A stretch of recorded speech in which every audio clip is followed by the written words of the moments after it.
Question here is, which of the following species is most stable? Okay. Again, which of the following species is most stable? We need to actually find out the stability. Talking about option number A, so basically what I'm observing is the base compound is benzylic carbocation. To this benzylic carbocation, at the para positions, different substituents are attached. So the stability of this benzylic carbocation will be totally dependent on the effects shown by the substituents present at the para position. Are you getting my point? The base compound is benzylic carbocation. The stability of benzylic carbocation is totally dependent on the substituents attached at the para position, which particular effect they are going to show up. Fine. Talking about option number A, wherein we are seeing the nitro group. Now, this nitro group, if I just expand this nitro group, I'll get this particular kind of the thing to be shown for nitro group, NO2 group. Over here, oxygen is more electronegative than nitrogen, and this oxygen is pi bonded to the nitrogen, and this nitrogen is directly attached to the ring. It is directly attached to the ring. Okay, that means this nitro group, NO2 group, is going to show minus M effect, negative mesomeric effect, wherein it will withdraw the electrons out of the ring system. Fine. It will actually withdraw the electrons out of the ring system, making the ring electron deficient in nature. Since over here it is benzylic carbocation, that means the stability of this benzylic carbocation is going to be decreased more because of the substituent showing negative mesomeric effect, that is NO2. So this option number A is highly unstable. Option number A is out of the race. Talking about option number C over here, wherein we are seeing that the substituent present at the para position is chlorine. Chlorine shows minus I effect predominantly. It shows minus inductive effect predominantly. If it is doing so, it will withdraw the electrons out of the ring and make the carbocation unstable. Yes, I know that the inductive effect is distance dependent. After third carbon atom, it get diminished. But over here, since chlorine is present, so we are going to consider the negative I effect, and hence we'll say that option number C is also unstable. Talking about option number B, wherein we are seeing only benzylic carbocation, there is no group attached at ortho, meta or para position. But in option number D, what we are seeing that there is the presence of OCH3 group, methoxy group. This methoxy group, it shows plus M effect, plus mesomeric effect. If it does so, that means it will donate electron towards the rest of the ring. And this particular ring, which is benzylic carbocation, it is actually a carbocation, electron deficient in nature. It will stabilize the carbocation because of the positive mesomeric effect, or you can say positive resonance effect. Yes, all the mesomeric effects are said to be, we can say mesomeric effect as resonance effect, but we cannot say all the resonance effects taking place are mesomeric effect. This is actually the factual thing I'm actually making a point over here. So since OCH3 group is actually electron donating in nature, it will donate electron towards the ring and stabilize the carbocation via mesomeric effect or resonance effect. Hence option number D, I'll say it's the most stable species among the following options given to us. Question over here is, considering the elements fluorine, chlorine, oxygen and sulfur, the correct order of their electron affinity values is. I repeat the question again. Considering the elements fluorine, chlorine, oxygen and sulfur, the correct order of their electron affinity value is. Okay. Now if I talk about electron affinity, first of all, I'll talk about electron gain enthalpy.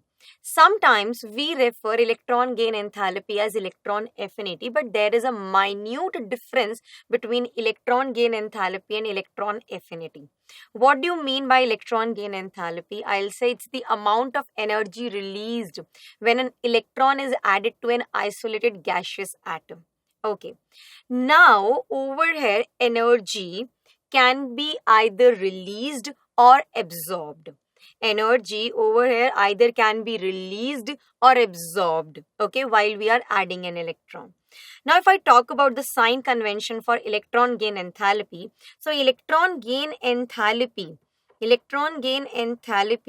it will be negative when energy is released, energy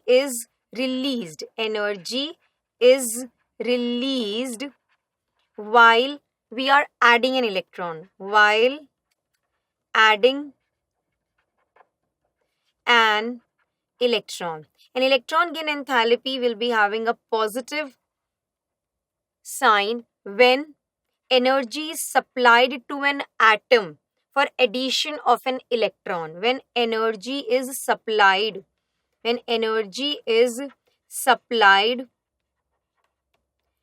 to an atom for adding an electron, for addition of an electron basically. Okay. Talking about now regarding electron affinity. Electron affinity means love for electrons. Electron affinity means love for electrons, and it is negative of electron gain enthalpy. It is negative of electron gain enthalpy. So this is the minute hairline difference between electron gain enthalpy and electron affinity.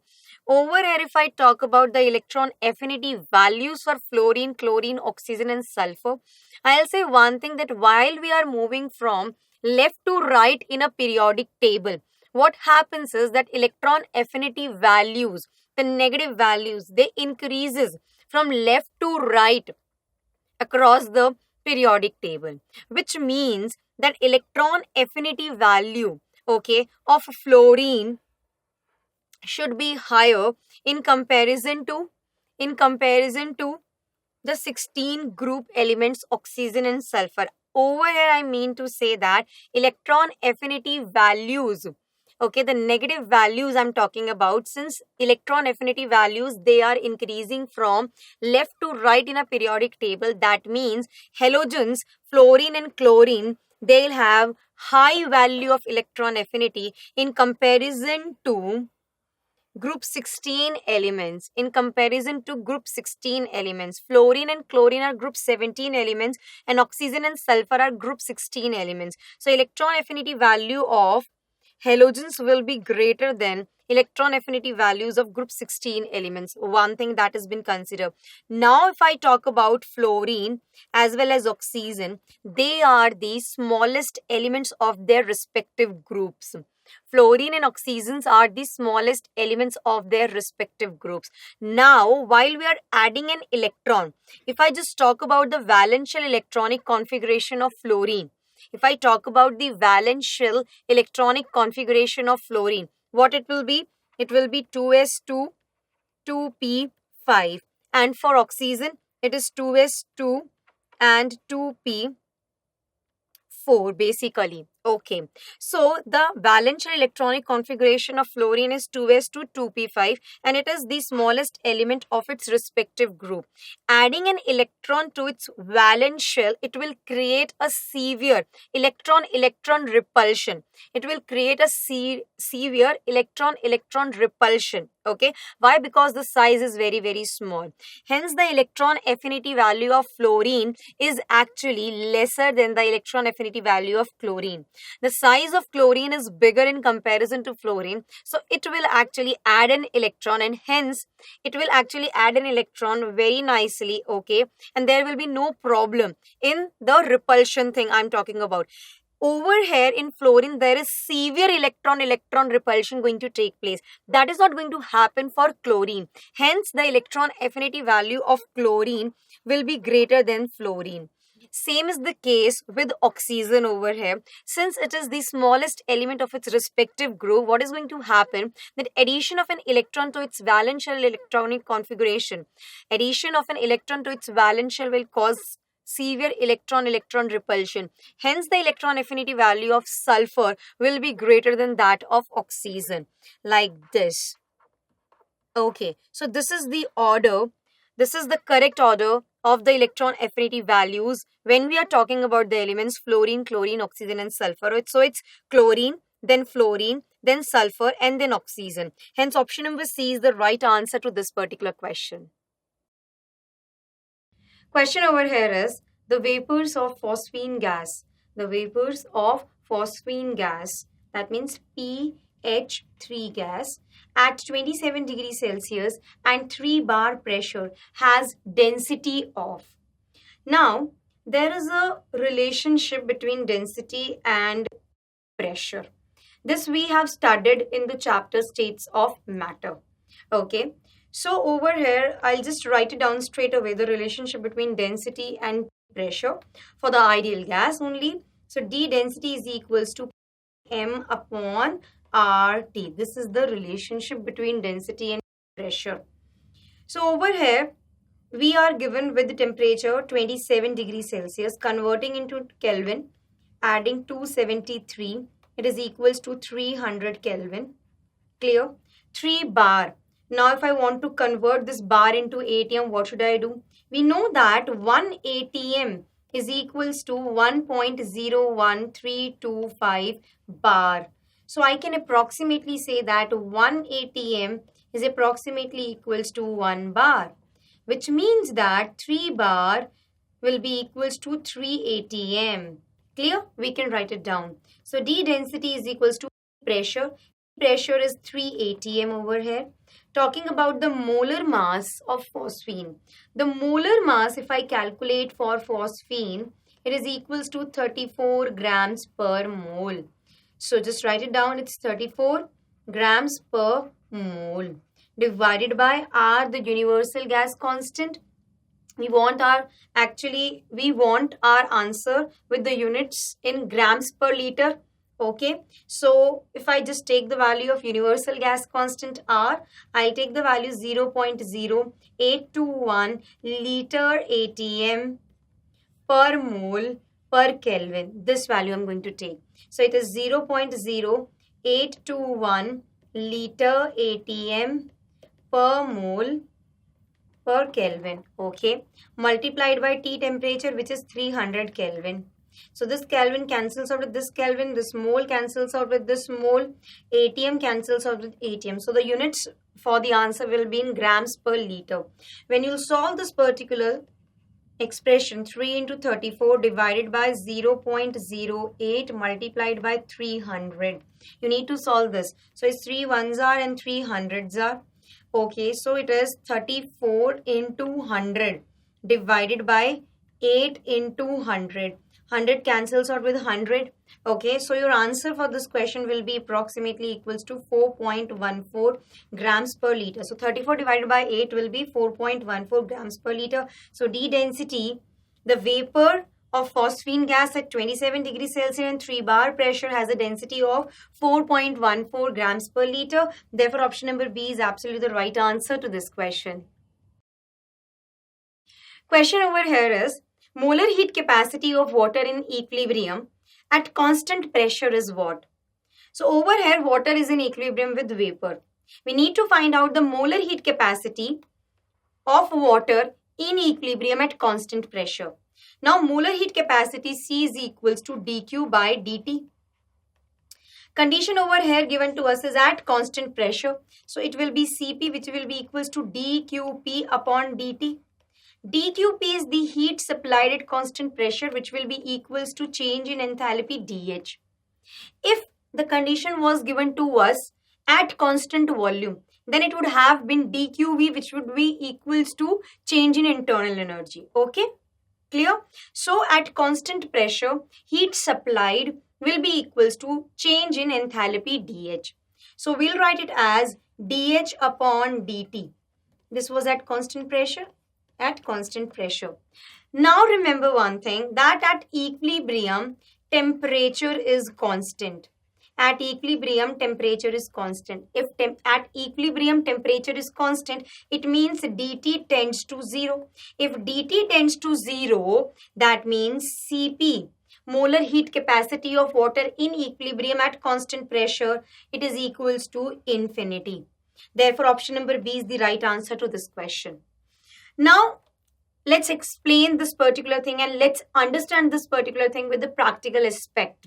See, I just want to say one thing, that during the phase change, over here phase is changing from liquid state to gaseous state. So during this phase change, when this particular phase change is taking place, the energy supplied, the amount of energy supplied, okay, it was utilized for the conversion of the phase only.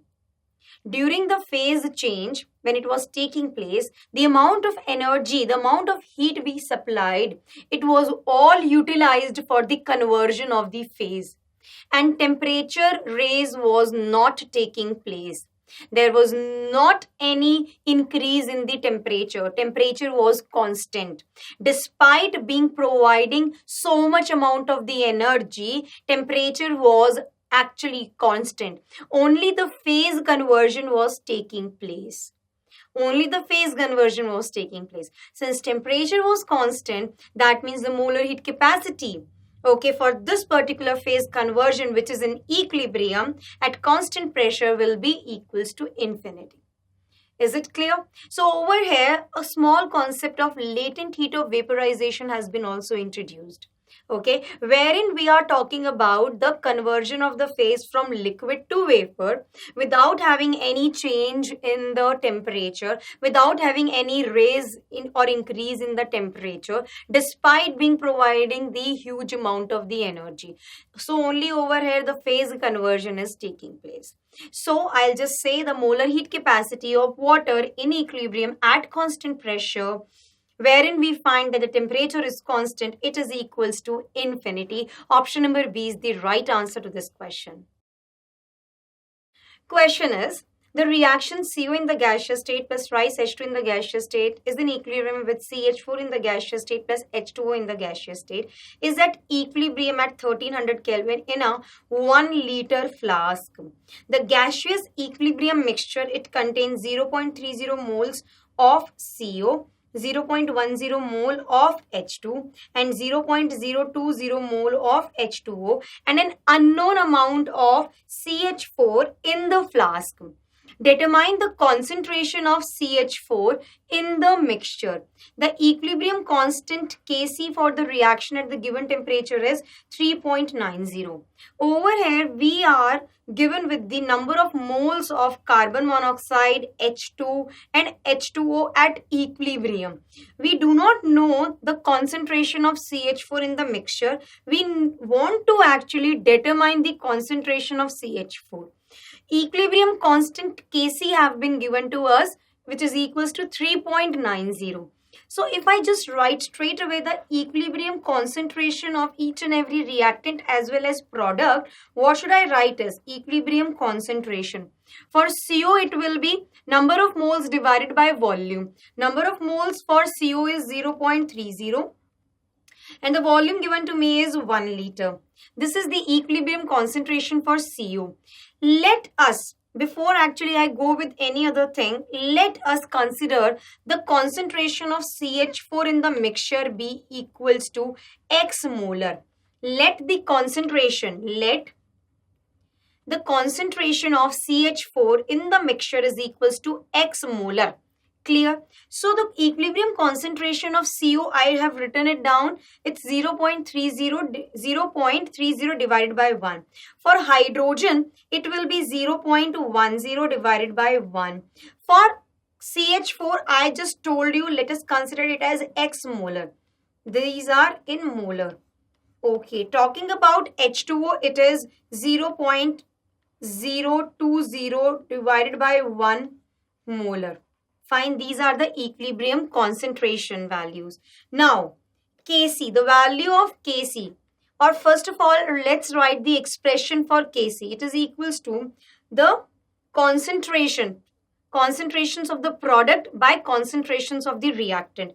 Talking about the product, it will be equals to, wait a minute, it will be equals to the concentration of CH4 multiplied by the concentration of water divided by the concentration of carbon monoxide multiplied by the concentration of hydrogen gas raised to power its stoichiometric coefficient.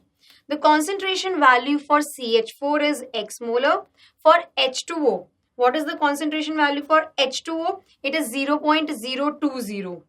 Okay, it is 0.020 divided by the concentration value for carbon monoxide, which is 0.30. 0.30 multiplied by the concentration value of H2, which is 0.10. 0.10 raised to power 3. Clear? Now, the value of equilibrium constant Kc is 3.90. So, x is equals to 3.90 multiplied by 0.30 multiplied by 0.10 raised to power 3 divided by 0.020. You need to solve this. You need to actually solve this. So, it will be 390 multiplied by 3 multiplied by 1 divided by 2. So, it is 0. Wait a minute, 0.020. 0.020. So we'll consider it as 0.02 only. Fine. And it is 0.1 only. Fine. And it is 0.3 only. We'll be considering it this only. So it is 3 into 1 and it will be 2 multiplied by 100 divided by 1000 multiplied by 10. Multiplied by 100 again. 100 cancels with 100. Okay. And it is 2 ones are and it's 195. So it becomes 585. Okay. Divided by 1000 into 10. So it will become 0.0585 molar. Okay. So the concentration for CH4. The concentration value for CH4, which was X, comes out to be 0.0585 molar. We can also write it down as 5.85 multiplied by 10 raised to power minus 2 molar. We can also write it like this. Therefore, option number A is the right answer to this particular question.